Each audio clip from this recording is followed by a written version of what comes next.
నా హైడ్రేషన్ కోసం I just trust one thing, ఫుల్గా వాటర్ ఉండే కంట్రీ డిలైట్ వల్ల పొలాచి కోకోనట్స్. సో ఇప్పుడే కంట్రీ డిలైట్ యాప్ డౌన్లోడ్ చేసుకొని ఆర్డర్ చేయండి.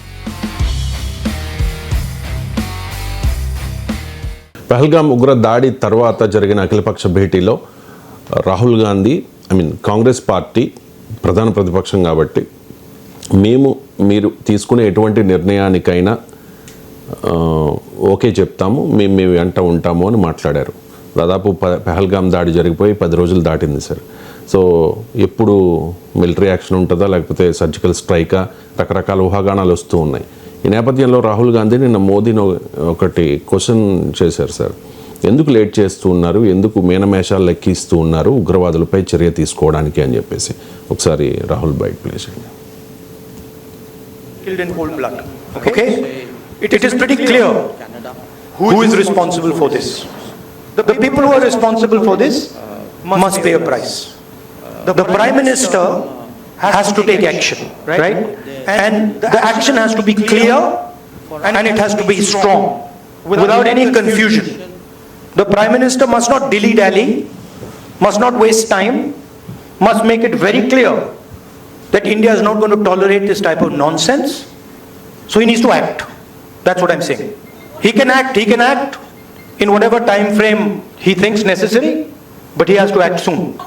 I think you heard what I said. Yeah, shukriya. I think you heard what I said. I said, let me speak. I'm not advocating anything. I'm being very clear. The people who've done this need to pay a price. Okay? And the Prime Minister has to act on it now, firmly. He should not dilly-dally. He should not be in a confused state.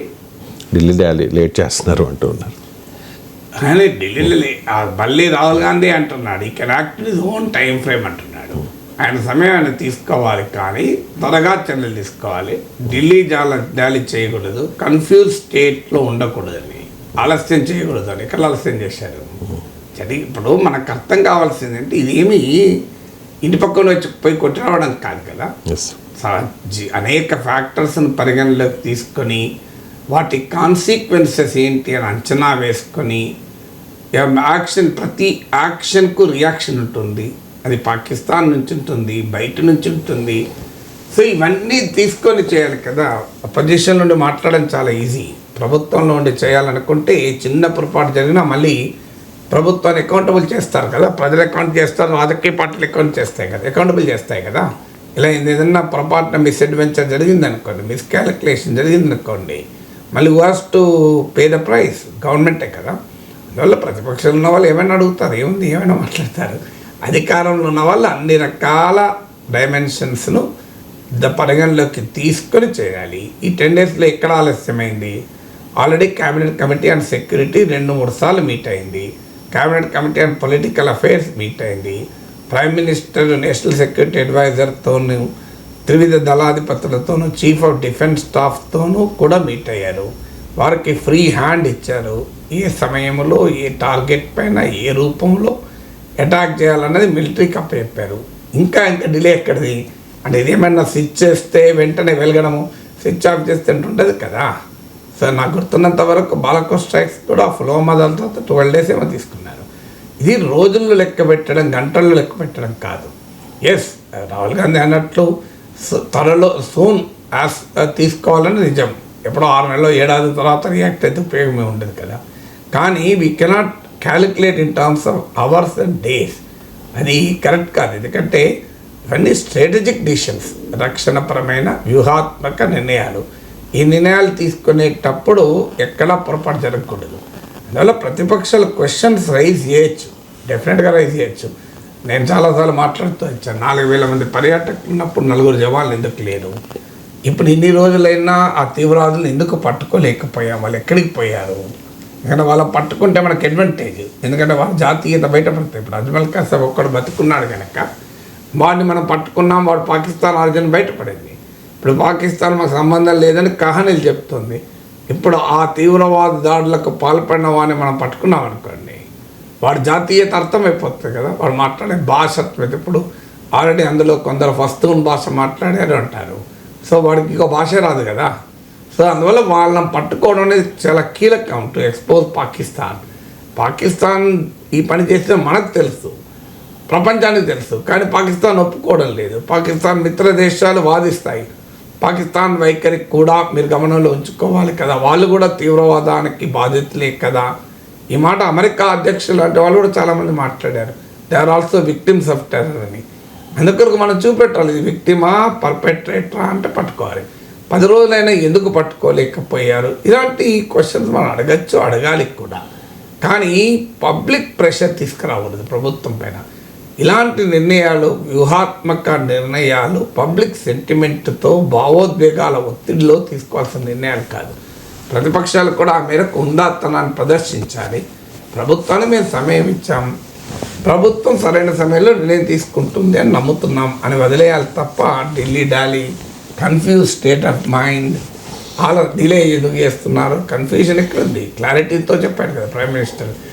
తీవ్రవాదులు, వారికి వెనకాల ఉన్న కుట్రదారులు భూమి అంచుల్లో ఎక్కడున్నా వాడిని పట్టుకుంటా శిక్షిస్తాం. ఇంతకన్నా clarity కావాలి. రాహుల్ గాంధీకి ఎందుకు కన్ఫ్యూజన్ కనబడదో మోడీ స్టేట్మెంట్లో నాకు అర్థం కాలే. అయితే మరి రాహుల్ గాంధీ ఇలా ఎందుకు మాట్లాడాల్సి వస్తుంది అని ఒక రీజన్ ఉంది. ఇలా ఎందుకు మాట్లాడాల్సిందంటే కాంపిటేటివ్ ప్యాట్రియాటిజం.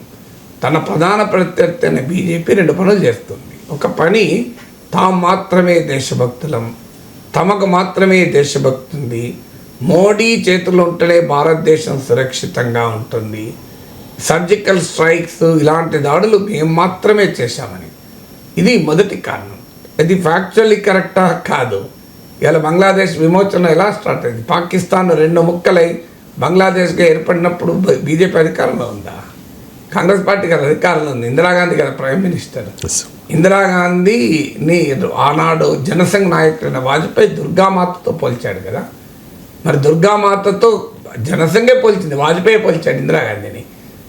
అంతకుముందు 1965 వార్లో వాళ్ళు పాకిస్తాన్ అవమానానికి గురైంది. అప్పుడు ఎవరున్నారు అధికారంలో? అందువల్ల ఇది కాంగ్రెస్ అధికారంలో ఉన్నారా, బీజేపీ అధికారంలో ఉన్నారా అనే చీప్ పాలిటిక్స్ మంచిది కాదు. దేశం అనేది ముఖ్యం తప్ప పార్టీలు, క్రెడిట్లు ఇందులో కూడా మేము పెన్షన్ 4,000 ఇచ్చాము, మీరు 3,000 ఇచ్చారు, మేము 2,000 ఇచ్చామన్న స్థాయికి దీన్ని దిగజార్చకూడదు. అందువల్ల బీజేపీ ఏంటంటే తాము మాత్రమే అటాక్, సర్జికల్ స్ట్రైక్ ఉంది, మేము మాత్రమే అటాక్ చేసి అంతకుముందు చేశాడు అని చాలామంది మిలిటరీ ఎక్స్పర్ట్ చేశారు. అంతకుముందు చాలాసార్లు బార్డర్ దాటి ఇండియన్ ఆర్మీ అటాక్ చేసింది. 2011లో చేసింది, 2013లో చేసింది. అప్పుడు ప్రభుత్వం ఇది డిఫెన్స్ సంబంధించింది, దీన్ని పబ్లిసిటీ ఇచ్చుకోవద్దు అన్నది.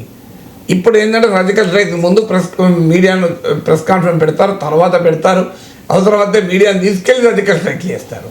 సో ఈ నరేంద్ర మోడీ ఏ పని చేసినా టీవీ కెమెరాలు ఉండవు కదా.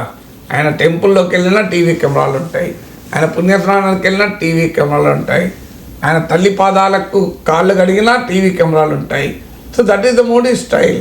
రైట్ ఆ రాంగ్ తర్వాత కదా, డెమోక్రసీలో publicity is not a crime కదా.